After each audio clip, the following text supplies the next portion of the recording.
एक बार फिर से कोरोना के नए केसेस ज्यादा हो गए हैं और इसके मुकाबले ठीक होने वालों की संख्या कम हो रही है। आपको बता दें कि पिछले 24 घंटों में 44,699 नए मामले सामने आए हैं, जिससे अब कुल संक्रमितों की संख्या 92 लाख के पार हो गई है। केंद्र सरकार के नए कृषि कानूनों के खिलाफ किसानों की 26 नवंबर की रैली को देखते हुए पुलिस प्रशासन सतर्कता बरत रहा है और इसी के बीच दिल्ली मेट्रो ने भी एक एडवाइजरी जारी कर सेवाओं में बदलाव करने का ऐलान किया है। दिल्ली मेट्रो के मुताबिक आज यानी गुरुवार दोपहर 2 बजे से दिल्ली एनसीआर के कुछ चुनिंदा स्टेशनों के बीच सर्विस नहीं मिलेगी।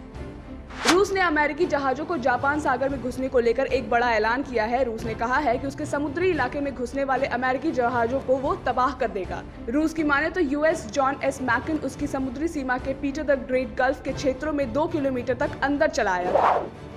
नोबेल पुरस्कार विजेता लॉर्ड डेविड ट्रिम्बले ने अगले साल के नोबेल पुरस्कार के लिए इजराइल के प्रधानमंत्री बेंजामिन नेतन्याहू और अबू धाबी के क्राउन प्रिंस मोहम्मद बिन जायद अल नाहयान की उम्मीदवारी दर्ज कर दी है। दरअसल दोनों देशों के बीच द्विपक्षीय संबंध स्थापित करने के मकसद से दोनों नेताओं के काम को लेकर उनके नाम नामित किए गए हैं।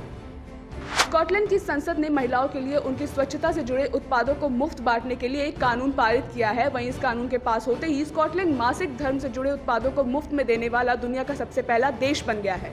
आपको बता दें कि अप्रैल 2019 में लेनॉन ने ही इस बिल को संसद में पेश किया था।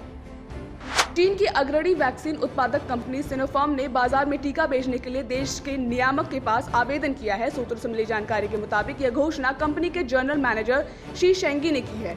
इसी के साथ ही विदेशों में क्लिनिकल ट्रायल कर रही कंपनी ने कहा है कि इसने यूएस जैसे होस्ट देशों से डेटा कलेक्ट कर लिया है।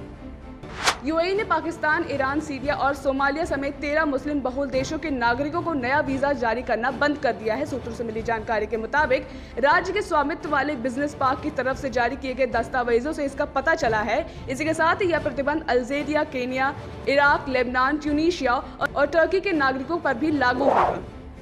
चीन ने एक नया विवाद खड़ा करते हुए दावा किया है कि उसे विदेश से आयातित फ्रिज किए हुए खाद्य पदार्थों की पैकेजिंग में कोरोना वायरस मिला है। यह खाद्य पदार्थ इक्वाडोर से आयात किए गए झींगे हैं, जिसके बाद चीन ने इन्हें भेजने वाली कंपनी को 1 हफ्ते के लिए प्रतिबंधित कर दिया है।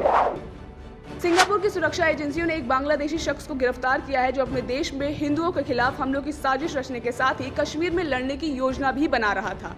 सिंगापुर सरकार ने बताया है कि यूरोप में हुए आतंकी हमलों के मद्देनजर 37 संदिग्धों को गिरफ्तार किया गया था, जिनमें से एक ये भी शामिल है। पाकिस्तान के प्रधानमंत्री इमरान खान की पार्टी पीटीआई गिलगित बाल्टिस्तान में विपक्ष के भारी विरोध के बीच सरकार बनाने को तैयार है। आपको बता दें कि यहां पर हुए विधानसभा चुनावों में पीटीआई को बहुमत हासिल हुई है। खास बात ये भी है कि वहां पर स्थानीय लोगों के विरोध के बावजूद ये चुनाव हुए हैं। सब्सक्राइब करें आपका अपना चैनल न्यूज टाइम नेशन और हर खबर सबसे पहले पाने के लिए बेल आइकॉन जरूर दबाएं। और हाँ, खबरें पसंद आ जाएं तो लाइक और शेयर करना ना भूलें।